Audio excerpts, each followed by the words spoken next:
Con este video vamos a terminar las clases de Administración de Recursos Humanos y vamos a continuar con la parte de remuneraciones, con lo que es la nómina. En este caso veremos las deducciones.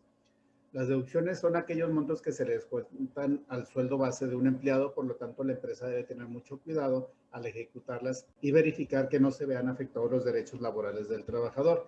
Algunas deducciones correspondientes son el pago por deuda con el jefe, caja de ahorro, la parte que le corresponde al trabajador, las pensiones alimentarias en los casos en que un trabajador tenga que cubrir esta pensión alimentaria de su familia, las inasistencias generadas por faltas, permisos sin goce o por incapacidad, la retención del impuesto sobre la renta que le corresponda, las cuotas sindicales, deducción decretada por la ley que corresponde al IMSS y al ISR, las retenciones por crédito y finalmente la retención por compras del trabajador en el Fondo Nacional para el Consumo de Trabajadores, o como se conoce, FONACOT. El impuesto sobre la renta es el impuesto que se aplica directamente a los ingresos del trabajador, aunque hay algunas excepciones. Aplica para personas físicas o morales que residan en nuestro país, es decir, de las ganancias obtenidas, o una parte de estas es entregada al Servicio de Administración Tributaria. Esta se lleva a cabo mensualmente y pues en México toda persona que resida en el país, sin importar el lugar de donde provenga la fuente de dinero, tiene que pagar este impuesto, o también a toda aquella que reside en el extranjero pero cuente con ingresos de establecimientos ubicados en México, o las que residan en otro país pero sus ingresos provengan del nuestro. ¿Y a qué ingresos se les aplica el ISR? Pues a todos los derivados del ejercicio de una profesión, de los salarios percibidos, honorarios, actividades deportivas y artísticas, arrendamientos, intereses obtenidos, premios, inclusive, por ejemplo, si te ganas un premio como el de la lotería, también a esa parte va a pagar impuestos, y a las ganancias repartidas por personas morales, que son utilidades, y también entra el aguinaldo. El porcentaje de descuento pues va a depender del nivel de ingresos que se tengan, y van desde el 1.9% hasta el 35% al mes, y se le conoce como pago provisional. En este caso, de la nómina se le hace el descuento al trabajador por parte del patrón, y el patrón es el que va a entregar al SAT a través de pagos provisionales. Otro impuesto, pero este impuesto lo paga el patrón, pero es referente a la nómina, por eso es que lo estoy mencionando, es el impuesto del 2% sobre nómina. Es objeto de este impuesto los pagos que se hagan en dinero o en especie por concepto de remuneraciones al trabajo personal subordinado prestado dentro del territorio del Estado.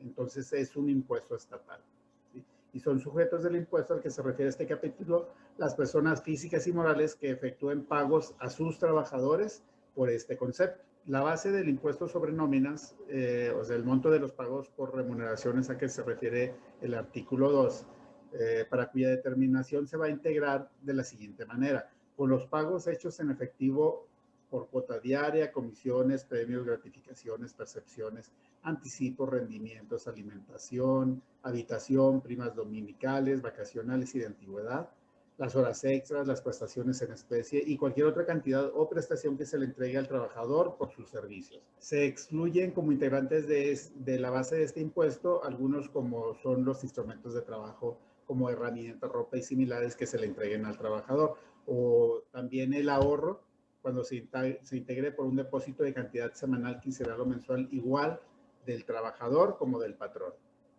También las aportaciones adicionales que el patrón convenga otorgar a favor de los trabajadores por concepto de cuotas del seguro de retiro, cesantía en edad avanzada y vejez.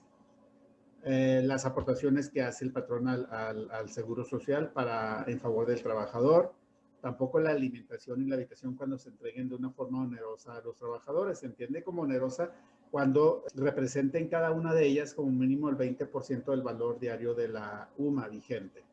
Y algunos otros conceptos más que se excluyen para el cálculo del impuesto del 2% sobre nómina.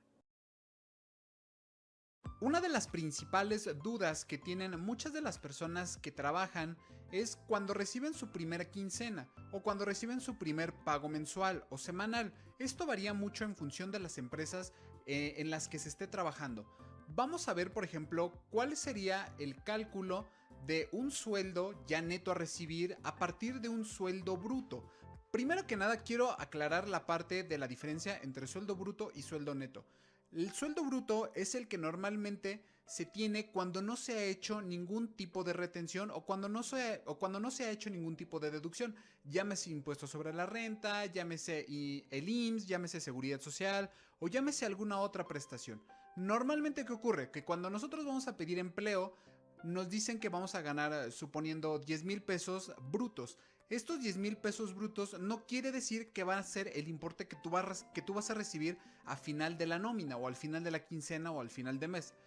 Esto se refiere a que es el importe que tú vas a ganar, pero que a eso todavía le falta que le resten los impuestos, que es justamente lo que vamos a ver hoy.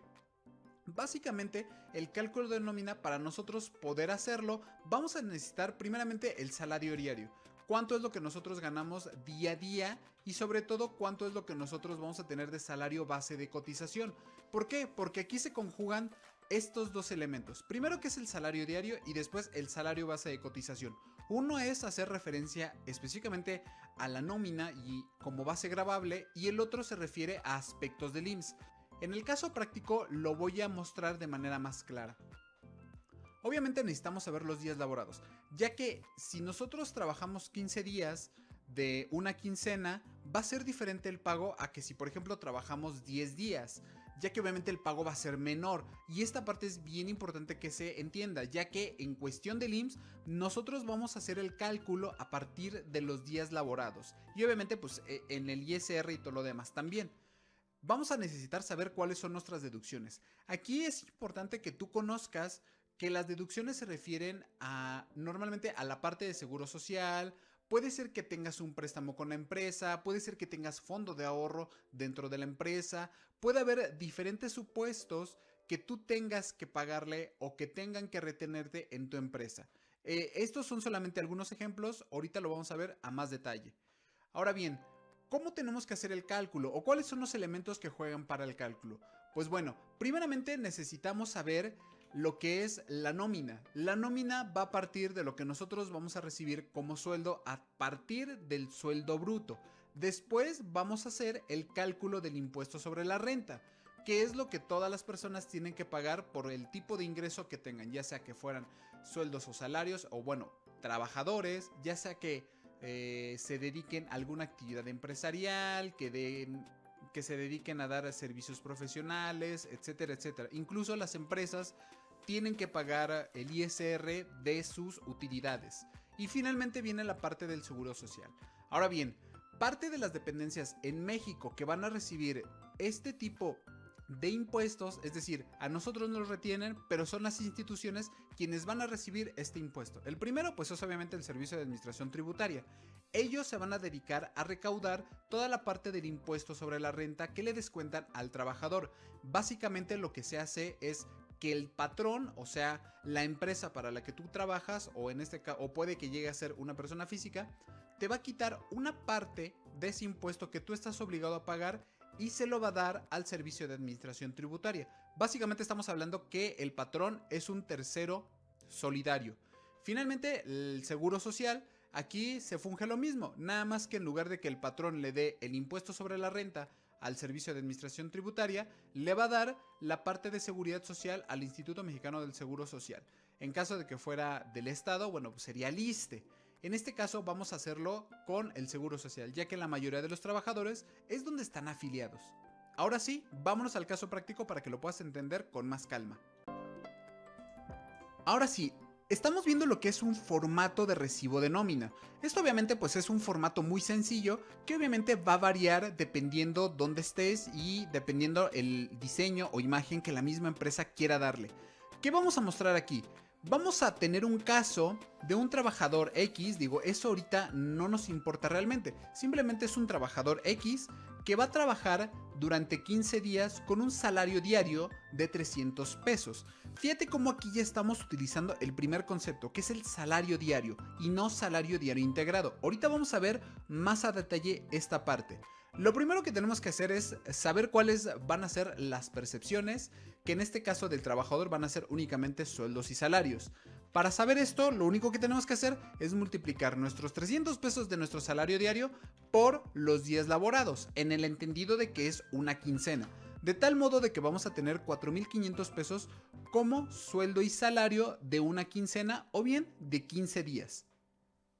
Esto, como tú lo puedes ver, es bastante sencillo, no tiene mayor ciencia, es algo que hemos visto en diversos videos anteriores, que bueno, aquí arriba te dejo la descripción de cómo tú puedes irlos viendo poco a poco.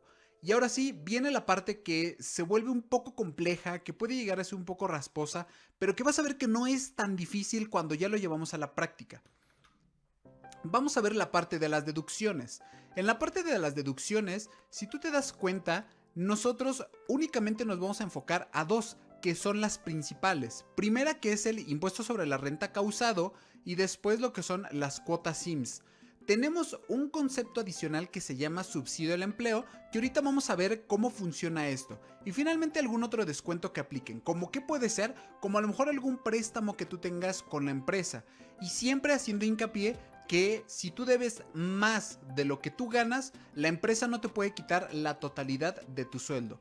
Que bueno, eso ya es ahora sí que harina de otro costal. Primeramente vamos a ver el ISR causado de estos 4,500 pesos. ¿Cómo llegamos a estos 380 pesos con 58 centavos? Antes de que continúes en el video, yo te recomiendo que veas uno anterior en donde ya explicaba cómo se hacía el cálculo del impuesto sobre la renta. Aquí arriba te dejo ese link para que te puedas ir directamente. Sin embargo, vamos a verlo de manera más clara o de manera más directa, enfocado a este caso práctico.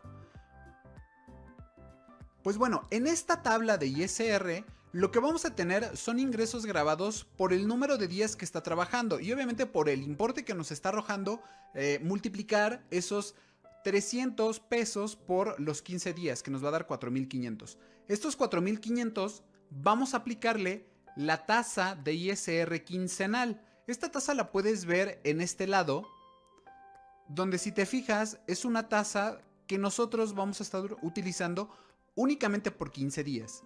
Si te das cuenta, esta tasa es diferente a la que yo ya te había mostrado en el video de cómo calcular el ISR. ¿Por qué? Porque el anexo 8 de la resolución miscelánea fiscal nos maneja, además de la tarifa mensual, tarifas que nosotros podemos utilizar de manera semanal, quincenal, catorcenal, etcétera, etcétera. Y gracias a esto podemos aplicar este tipo de tablas, de tal modo de que ya no va a ser necesario hacer ahí operaciones medio extrañas, como dividir nuestra tabla mensual entre 4 o entre 2, dependiendo de cómo tú pagues tu nómina. Aquí el anexo 8, como ya te lo platiqué, ya nos viene especificado cuál es la tabla que nosotros debemos aplicar cuando lo hacemos de manera quincenal. Esta es la tabla que vamos a utilizar. Lo único que tenemos que hacer es pues seguir el procedimiento del video donde explico cómo calcular el impuesto sobre la renta. Básicamente el cálculo es el siguiente. Vamos a tener a nuestros ingresos grabados, le vamos a restar la parte del límite inferior, que son 4,257 pesos con 91 centavos, que básicamente son los que vimos hace ratito en la tabla. Una vez que le restamos el límite inferior, nos va a quedar un excedente de límite inferior, que son básicamente 242 pesos con 9 centavos. Y a este importe simplemente le vamos a multiplicar la tasa que corresponde a esa tabla quincenal, que son pues el 16%. El importe que nos va a resultar son 38 pesos con 73 centavos, que básicamente es la multiplicación de nuestra tasa por nuestro excedente de límite inferior. Y a este importe lo único que vamos a hacer es, bueno, vamos a sumarle lo que es la cuota fija, que es lo que le corresponde según estos ingresos grabados, que para este caso son 341 pesos con 85 centavos. De tal modo de que vamos a tener el primer resultado, que son 380 pesos con 58 centavos. Este importe es el que nosotros le vamos a retener de manera quincenal a este trabajador que tiene este importe de 4,500 pesos. Vamos a verlo en nuestro recibo de nómina. Como te puedes dar cuenta, en este recibo de nómina o en este ejemplo de recibo de nómina ya estamos considerando este primer ISR causado, este primer impuesto sobre la renta causado, que son 380 pesos con 58 centavos, que si te das cuenta es la misma cantidad que nosotros calculamos hace un momento. Ahora bien, ¿qué pasa con el subsidio al empleo? Normalmente el subsidio al empleo se le da a las personas que ganan menos de cierta cantidad. Normalmente es por ahí de menos de 6,000, 7,000 pesos. En esta ocasión, si nosotros sumamos los 4,500 más 4,500 de la segunda quincena, nos vamos a dar cuenta que es una persona que gana arriba o igual a 9,000 pesos. Por lo tanto, no le toca subsidio al empleo. Caso diferente sería si, por ejemplo, nosotros tuviéramos una persona que llegara a ganar 200 pesos de manera diaria. En este caso, pues tendríamos un subsidio del empleo de 145 pesos con 35 centavos. ¿Cómo se maneja esto? Bueno, vamos a verlo en esta tabla. Al igual que la tabla del impuesto sobre la renta, existe una tabla que se llama subsidio al empleo, y esta tabla es muy parecida a la del ISR, donde nosotros tenemos que ubicar cuál es el importe que ganamos de manera quincenal, en este caso, ya que obviamente tenemos la tabla de manera quincenal y que también está reflejada en el anexo 8 de la resolución miscelánea fiscal. Si tú te das cuenta, aquí tenemos ingresos desde e ingresos hasta, es decir, si yo gano ingresos de 872,86 centavos y ingresos hasta 1,309, voy a tener un subsidio al empleo de 200 pesos con 70 centavos. En nuestro caso, la persona está ganando un ingreso de entre 2,632 pesos hasta 3,071 pesos. Y por eso es que tenemos un subsidio al empleo de 145,35 centavos. ¿Qué pasa con este subsidio al empleo? De forma general, el concepto es que lo que hace el gobierno es ayudar a aquellos trabajadores que ganan menos de cierta cantidad, que es lo que ya te platicaba, entre 6,000, 7,000 pesos, menos de esa cantidad. Lo que hace el gobierno es ayudarles dándoles un ligero subsidio para que puedan ellos tener ingresos mayores de lo que realmente ganan. ¿Y cómo se va a hacer esto? Bueno, se va a apoyar a través de las empresas. Lo que va a hacer es de que le va a decir a la empresa: tú, empresa, como tú tienes la obligación de pagarle a tus trabajadores, te voy a permitir que le pagues un poco más para que ellos puedan ganar más de lo que tú realmente les estás pagando. Es un apoyo que yo le voy a dar al trabajador para que él pueda recibir en su sueldo más de lo que tú le estás dando. Y ya después vendrá una serie de opciones que tendrá el patrón para hacer uso de ese subsidio al empleo. Siguiendo en el ejemplo de la persona que gana 300 pesos de manera diaria, vamos a ver que obviamente pues no tiene subsidio al empleo. Y ahora sí, viene aquí la parte que puede llegar a ser más compleja en muchos de los casos, que son las cuotas IMSS. Antes de dar inicio a lo que son las cuotas IMSS, es importante que se entienda que debemos hacer los cálculos a partir del salario diario integrado o del salario base de cotización. Si no sabes cómo hacer este cálculo, te invito a que veas el video de cómo hacer el cálculo del salario diario integrado que te voy a dejar aquí arriba. Básicamente lo que nosotros ya tenemos aquí es una celda donde vamos a multiplicar nuestro factor de integración, que es 1.0452, por el salario diario. Y de este modo vamos a tener el importe de 313,56 centavos. Y así ya tenemos ahora sí nuestro factor para poder aplicarlo a las cuotas IMSS, así que vamos a ello. En esta pequeña tabla, donde tú puedes ver los diferentes rubros que tenemos de las cuotas IMSS, vamos a ver que únicamente tenemos aquellos rubros donde el trabajador tiene que aportar la seguridad social. Existen otro tipo de prestaciones, pero que eso solamente las va a pagar el patrón. Aquí únicamente te presento las que tiene el trabajador injerencia y de las cuales él en algún momento va a tener que hacer las aportaciones. ¿Qué es lo que vamos a hacer? Lo primero que vamos a hacer es a nuestro salario de integrado, que son los 313,56, vamos a tenerlo de referencia aquí arriba. En este primer ejemplo tenemos lo que es la parte del excedente.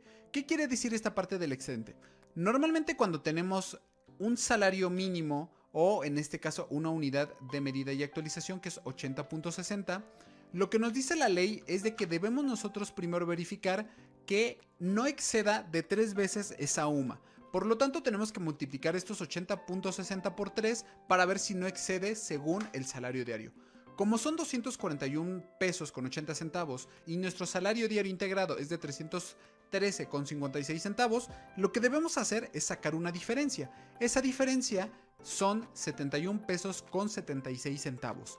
Y lo que tenemos que hacer básicamente es multiplicar estos 71 pesos con 76 centavos por los 15 días que trabajó por el 0.40%, de tal modo de que vamos a tener un excedente de 4 pesos con 31 centavos que el trabajador va a estar aportando y del cual le van a descontar de su nómina. Luego viene la parte de prestaciones en dinero. Esta de prestaciones en dinero es muy sencilla, lo único que tenemos que hacer es multiplicar nuestros 313 pesos con 56 centavos por los 15 días por el importe que nosotros estamos aportando, que es 0.25%, y de ese modo vamos a tener 11.76. Como ves, es bastante sencillo, ya lo explicamos en el video de cómo hacer el cálculo de las cuotas IMSS, que por cierto te lo dejo de nuevamente aquí arriba. Y lo que estamos haciendo básicamente es ir sacando esos pequeños porcentajes que el trabajador debe de aportar. Lo mismo ocurre con la parte de prestaciones en especie. Vamos a multiplicar el 0.375% por los 15 días por el salario diario integrado, que es 313.56. Es aquí donde se ve reflejado el impacto de cómo calcular las cuotas a través del salario diario integrado. Lo mismo va a aplicar para el rubro de invalidez y vida. Vamos a multiplicar nuestro 0.625% por los 15 días por los 313.56 centavos y vamos a tener los rubros o los importes que le vamos a ir descontando al trabajador. Lo mismo ocurre en cesantía y vejez. Vamos a ir multiplicando nuestro 1.125% por los 15 días por los 313.56 centavos. Y de ese modo, lo único que vamos a tener que hacer es sumar cada uno de estos importes para que podamos tener la cantidad que al trabajador le vamos a estar restando. Y en este caso, pues vamos a tener un total de retener de 116 pesos con un centavo. Regresemos a nuestro ejemplo de la nómina. Ya que tenemos este dato que es cuotas IMSS, lo único que vamos a tener que hacer es pues sumar ahora sí las deducciones, que básicamente es hacer la suma de esto. Y ahora sí, tenemos que al trabajador que gana 4,500 pesos le vamos a restar las deducciones, que son 496,60 centavos. Y entonces sí, va a tener un sueldo neto de 4,003 pesos y 40 centavos. Como te das cuenta, este es un ejercicio muy básico de cómo calcular la nómina. Pero de forma general o de modo de concepto, esta es la manera en cómo se debe de calcular. Tener el total de nuestras percepciones y restarle el total de nuestras deducciones o retenciones según lo que corresponda. Y lo que resulte es lo que le vamos a dar a nuestro trabajador. Hablemos del diagnóstico y el cambio organizacional dentro de la empresa como una de las actividades que se realizan dentro del área de recursos humanos. La cultura organizacional se entiende al conjunto de creencias, hábitos, valores, actitudes, tradiciones entre los grupos existentes en todas las organizaciones. El término cultura organizacional es una expresión muy usada en el contexto empresarial. Cada cultura organizacional está compuesta de ciertas características que son claves para ser diferente una de las otras, que ayuden a demostrar una imagen positiva de la empresa, revistiéndola de prestigio y reconocimiento, entre las cuales tenemos la responsabilidad e independencia que posee cada individuo dentro de la empresa, el control que existe hacia los empleados, el grado de identidad e identificación que poseen los empleados con la organización, el sistema de incentivo que tiene una empresa con sus empleados que permite que estos trabajen con un mejor rendimiento y optimismo para lograr los objetivos planteados por la empresa. También el ánimo que poseen los empleados por innovar y mejorar la prestación de servicios donde laboran y asumir el riesgo de la misma. Y el grado de tolerancia que poseen los integrantes de la empresa para resolver los diferentes problemas que se pueden suscitar y buscan un ambiente tranquilo, respetuoso y sano para ellos mismos y los clientes o visitantes. El desarrollo organizacional es una estrategia para mejorar la empresa a través de la madurez del sistema, enfocando los esfuerzos y prioridades a la identificación de las necesidades de los clientes en el contexto actual y con proyección en cambios futuros. Su objetivo es hacer más eficaz el tejido empresarial en donde las personas mueven los piñones de la organización y desarrollan todo su potencial, es decir, no constituyen elementos aislados del resto de la sociedad, sino que reflejan un aprendizaje individual y organizativo indispensable para crear sistemas flexibles y sensibles al cambio. Necesitamos su ayuda. Queremos su ayuda. Lo único que les pido es que hagan su trabajo lo mejor que puedan y con buena voluntad. Les prometo hacer lo mismo. Western Electric Company de los Estados Unidos citó el origen del desarrollo organizacional en 1924 con el estudio de 4 variables: medio ambiente, organización, grupo e individuo. Es así que poco a poco el desarrollo organizacional construyó los siguientes objetivos. Desarrollar la capacidad de colaboración entre individuos y grupos con el fin de potencializar el espíritu de equipo y la integración de todos los involucrados.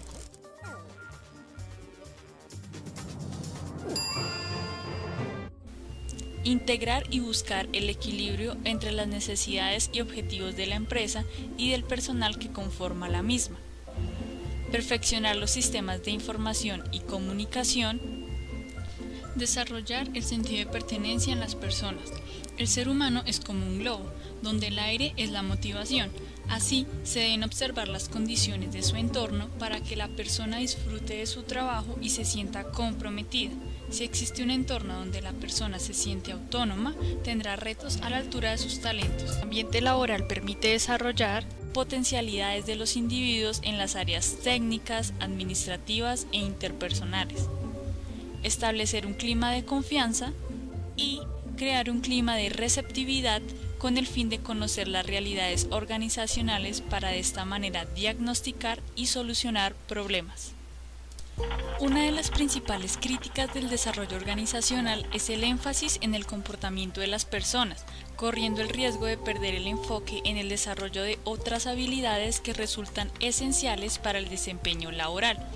Por otro lado, el desarrollo organizacional no puede limitarse, por lo que resulta difícil cuantificar y medir sus resultados, y así aparece un problema cuando la alta administración espera resultados cuantitativos. Esto lleva a los gerentes a dedicar más tiempo al logro de este tipo de objetivos, mientras en consecuencia se descuidan otras áreas que pueden resultar más relevantes dentro de la organización. Algunas características del desarrollo organizacional son las siguientes. Se organiza una interacción entre los individuos y la estructura que debe ser sostenida. Genera una descentralización que promueve la proactividad grupal y la buena disposición personal. Es necesario el desarrollo de equipos de trabajo para tener más posibilidad de alcanzar el objetivo en común. Se concentra en la solución de problemas reales o superficiales. Generalmente se utilizan agentes de cambio para coordinar o estimular la evolución de una organización o de un grupo. Se crea un dinamismo estructural, puesto que no hay una estructura rígida, sino que se adapta a las diferentes situaciones en la organización. Las etapas del desarrollo organizacional serían las siguientes: el diagnóstico, la planificación, la implementación y la evaluación. El diagnóstico y recolección de datos se realiza para identificar posibles problemas con el fin de establecer objetivos y prioridades para implementar soluciones. En la planificación se debe determinar el plan de acción, eliminar las barreras para dar solución a determinado problema.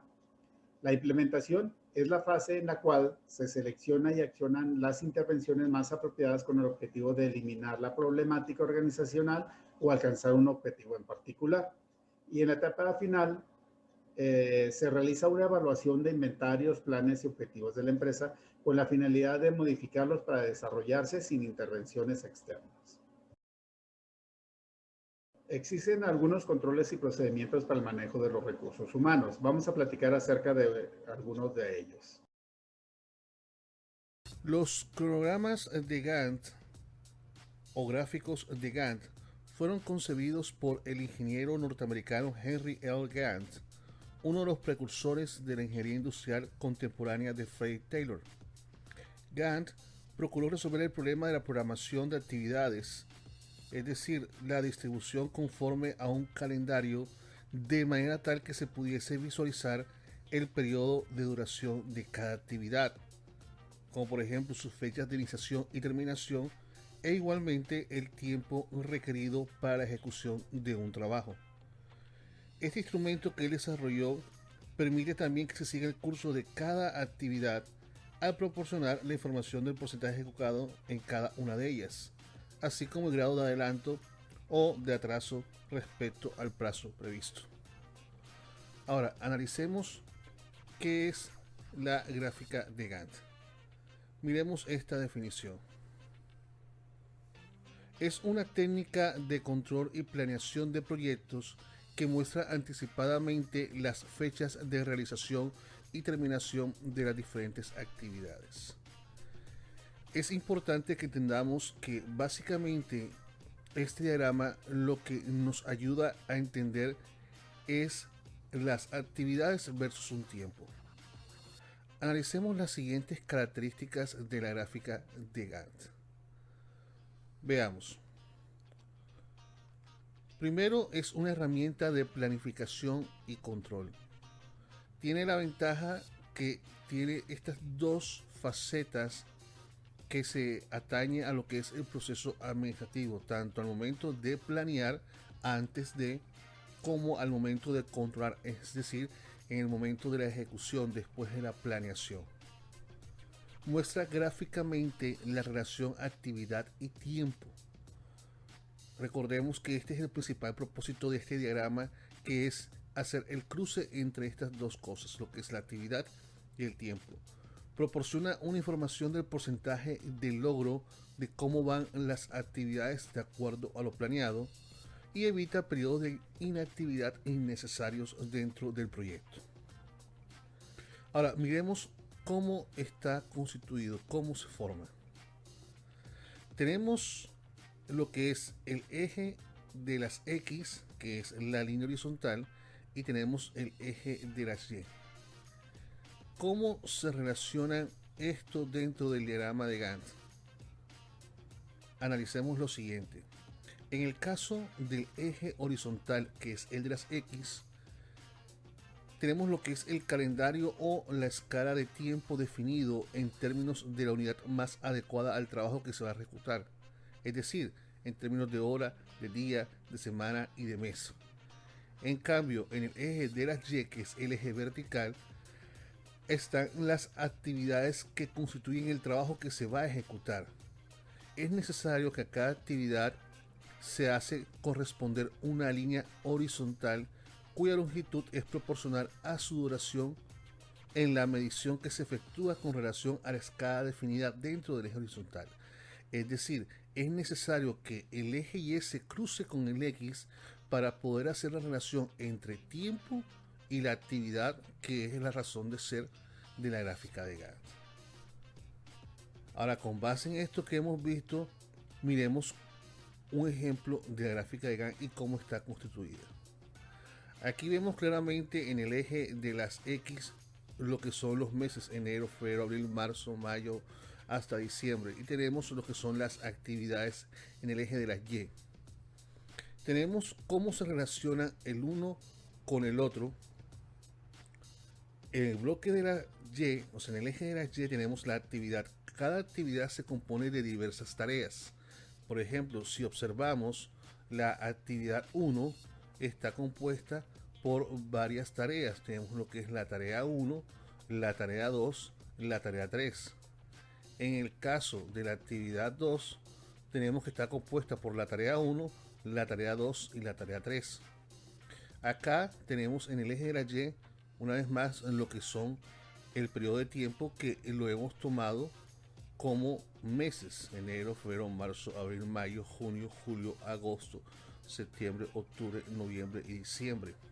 Y hacemos un cruce de cuántos días va a tomar esta actividad con respecto a los meses que están aquí programados. Por ejemplo, decimos que la actividad 1, por ejemplo, ya se ha completado, que está aproximadamente mitades de febrero y va hasta mitades de junio.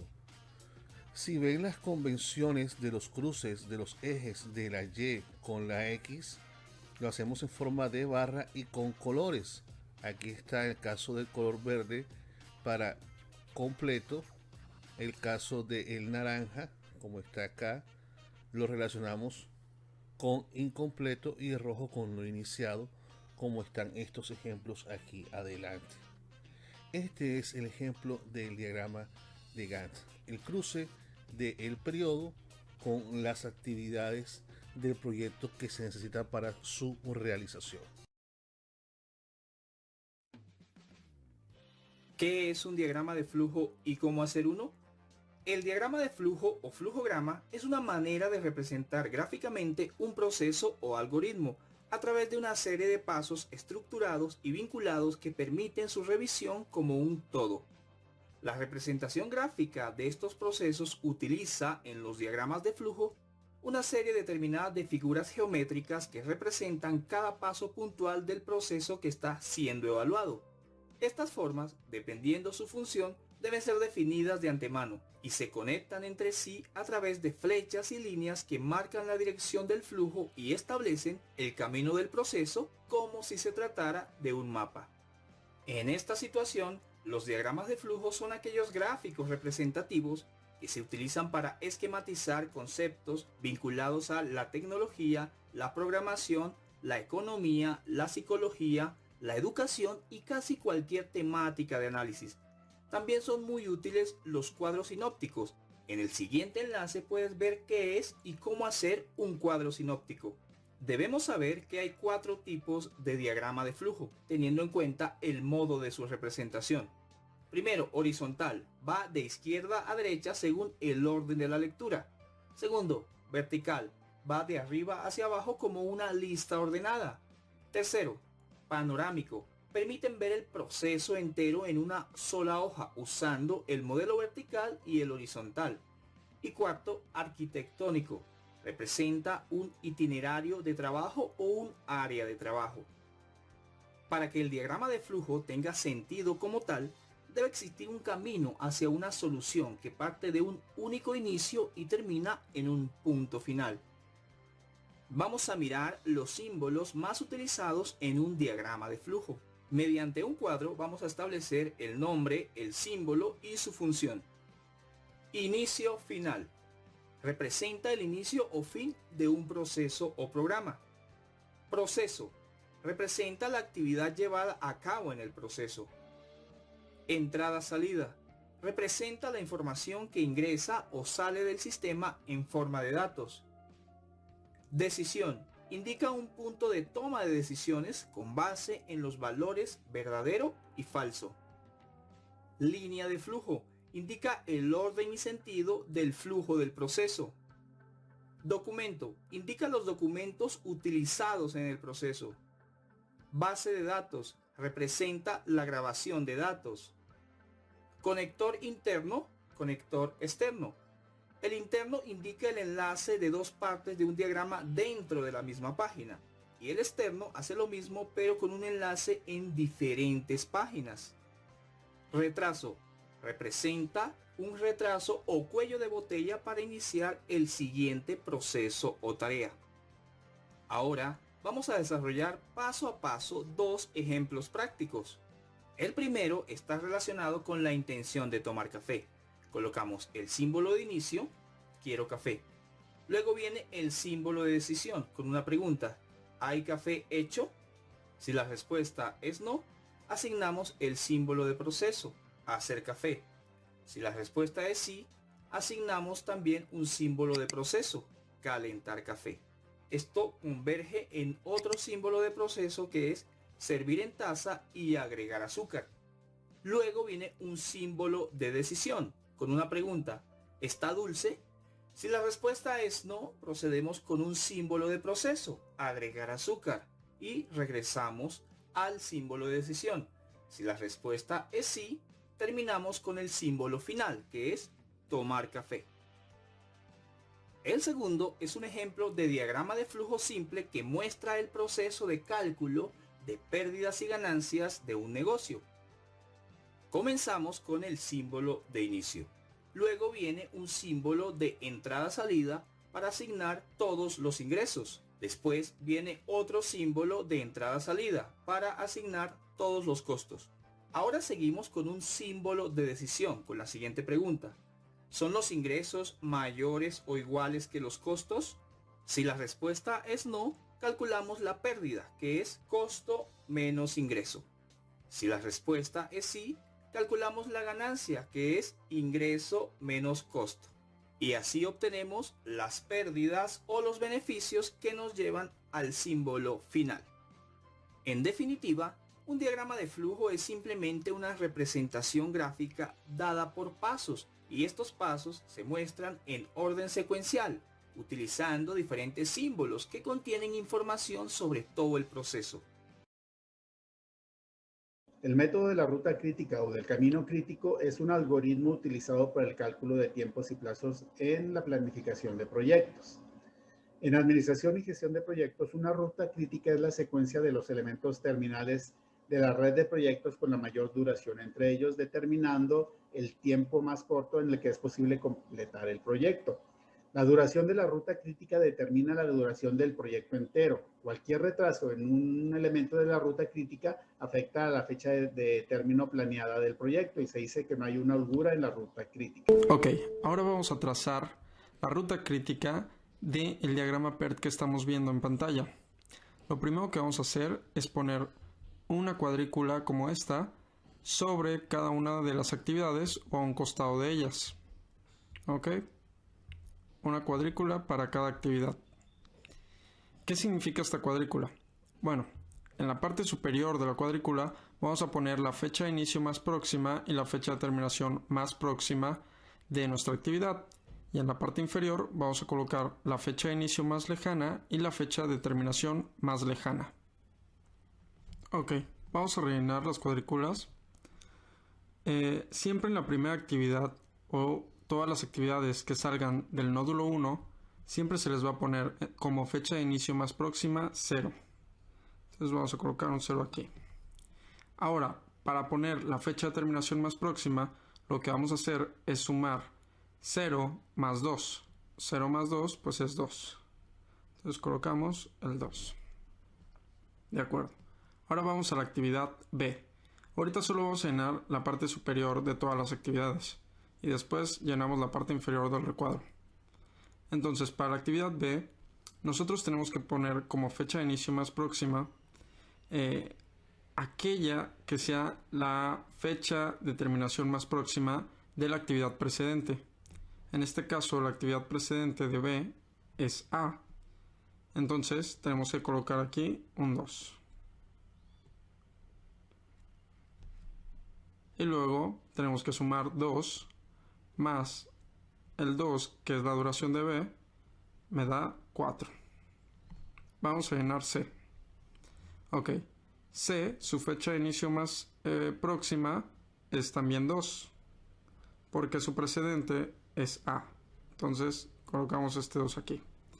Y ahora le vamos a sumar el 1, que es su duración. 2 más 1, pues es 3. Ok. Ahora, la actividad D va a tener dos precedentes. Uno es 4 y el otro es 3. Nosotros, cuando vayamos de ida, tenemos que elegir el número que sea mayor. ¿Ok? Entonces, la fecha de terminación más próxima que sea mayor es la que vamos a elegir. Tenemos para elegir entre 4 y 3. El mayor es 4. Colocamos aquí 4. 4 más 2, que es la duración de D, es 6. ¿De acuerdo? Ahora vamos a llenar de la actividad E. Ok. Ponemos como fecha de inicio más próxima 6 más 3 es 9. Y aquí en F vamos a colocar igual 6 más 1 nos da 7. Actividad G. Colocamos el 6 más 2, 8. Listo. Ahora, para la actividad H tenemos tres opciones. Tenemos el 7, el 9 o el 8. Nosotros tenemos que elegir el mayor, entonces vamos a elegir el 9. Colocamos 9 y le vamos a sumar este 1, entonces tenemos 9 más 1 es 10. Listo. Ahora, para rellenar la parte inferior de los cuadros, nosotros lo primero que tenemos que hacer es bajar este 10. Y ese 10 que teníamos nosotros como fecha de terminación más próxima de la actividad H, ahora va a ser su fecha de terminación más lejana. Si tuviéramos más actividades que tuvieran como término el nódulo 9, también tendríamos que ponerle 10 como fecha de terminación más lejana. Pero en este caso, pues solo es el caso de la actividad H. Entonces, ahora vamos a restarle a este 10 este 1 de la actividad. Y el resultado, que es 9, lo vamos a colocar como fecha de inicio más lejana. Ok. Ahora, para la actividad F, vamos a poner 9 como su fecha de terminación más lejana y le vamos a restar el 1, que es su duración. 9 menos 1 es 8. Ahora para la actividad E, también vamos a poner 9 menos 3 nos da 6. Para la actividad G tenemos 9 también como fecha de terminación más lejana. Y 9 menos 2 nos va a dar 7. De acuerdo. Ahora, para poner como fecha de terminación más lejana para la actividad D, tenemos tres opciones. Tenemos el 8 de la actividad F, tenemos el 6 de la actividad E y tenemos el 7 de la actividad G. Así como nosotros teníamos una regla de elegir al mayor cuando íbamos de ida, ahora que vamos de regreso, vamos a elegir al menor. Entonces, entre 8, 6 y 7, el menor es 6. Vamos a colocar el 6 como fecha de terminación más lejana de la actividad D. 6 menos 2 me da 4.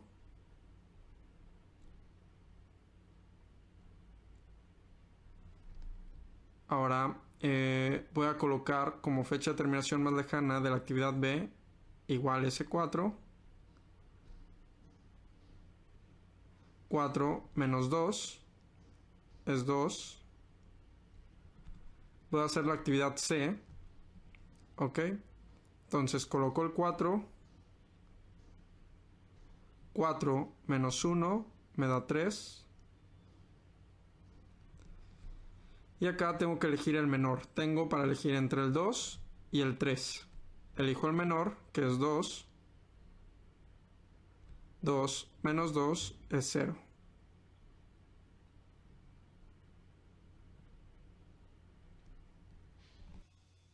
Ok, ahora voy a calcular la holgura de cada una de las actividades. La fórmula para calcular la holgura va a ser fecha de terminación más lejana menos la fecha de terminación más próxima. Entonces, para la actividad A, tendría que holgura es igual a 2 menos 2.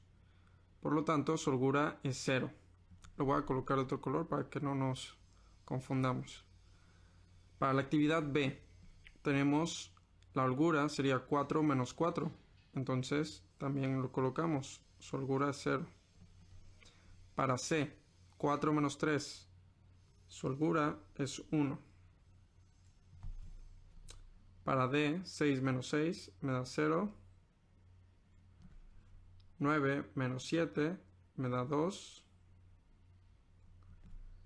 9 menos 9 me da 0.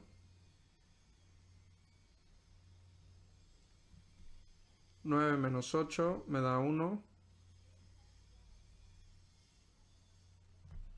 Y 10 menos 10 me da 0. Ok, para trazar la ruta crítica, yo tengo que remarcar aquellas actividades que tienen holgura 0. Entonces voy a remarcar, por ejemplo, la actividad A, la actividad B, que también tiene holgura 0, la actividad D,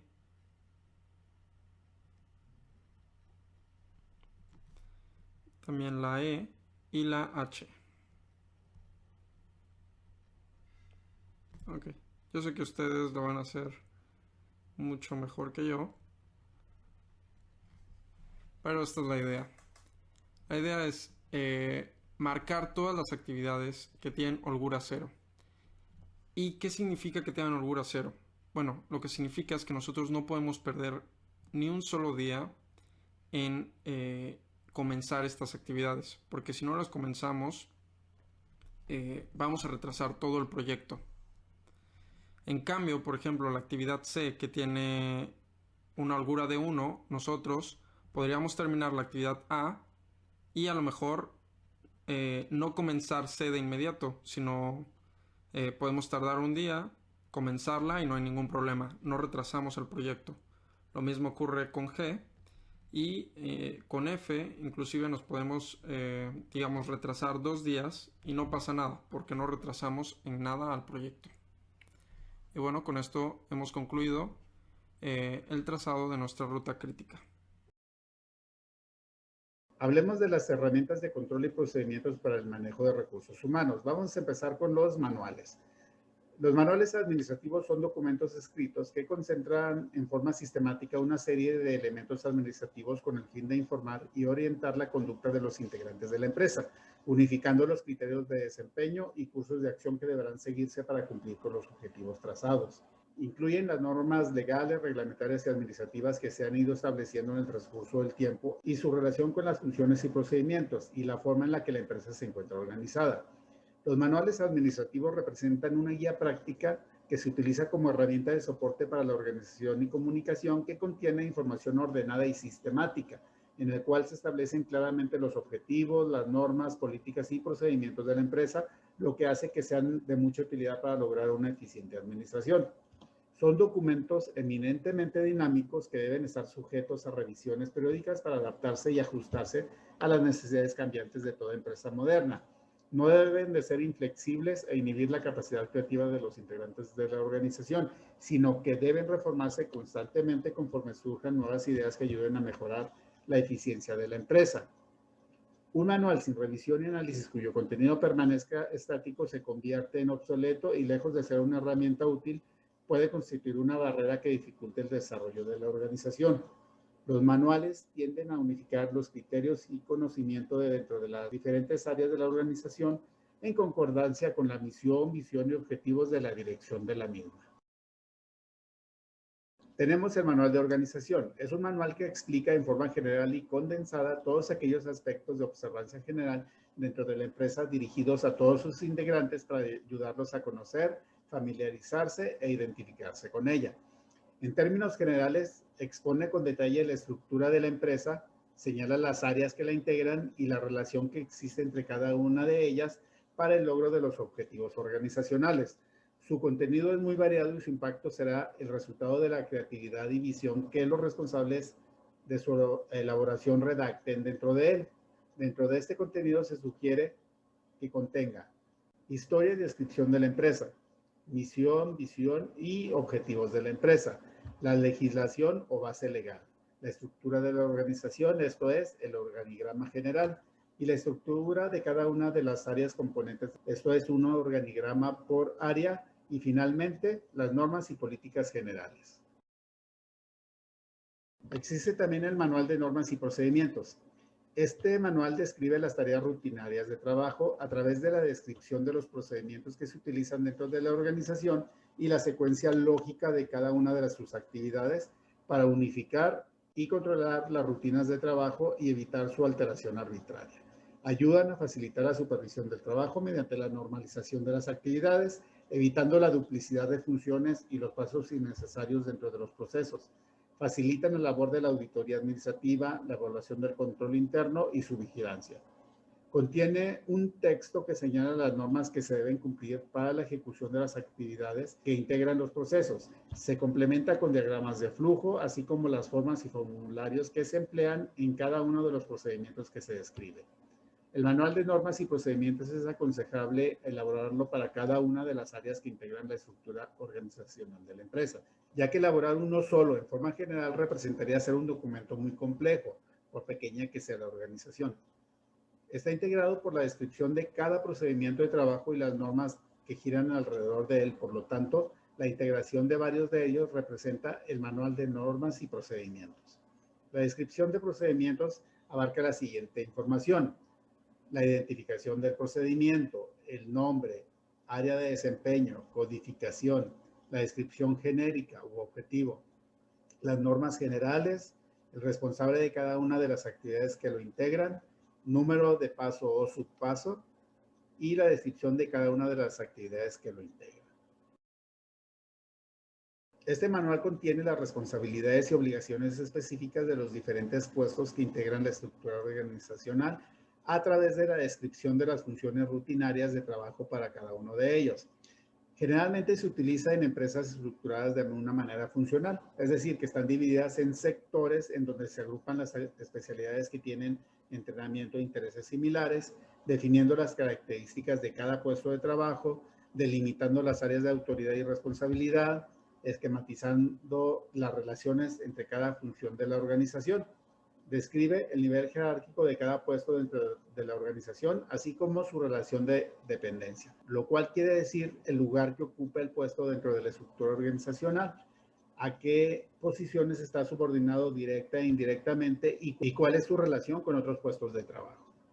Al igual que el manual de normas y procedimientos, también es aconsejable elaborarlo para cada una de las áreas que integran la estructura organizacional de la empresa, ya que elaborar uno solo en forma general representaría ser un documento muy complejo, por pequeña que sea la organización.